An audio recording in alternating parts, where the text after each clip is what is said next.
How to update payment information on an iPhone. Hello everyone. In this video, I will show you how to update payment information on an iPhone. First, open Settings on your iPhone. Then tap on your Apple ID at the top of the screen. Next, tap on Payment and Shipping. Now enter your Apple account password to proceed. Then tap on Add Payment Method or select an existing one to edit.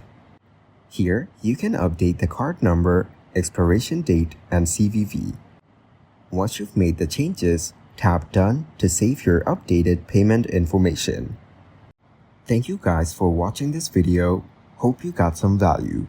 Make sure to like the video and subscribe to the channel to get notified of new videos. See you in the next one.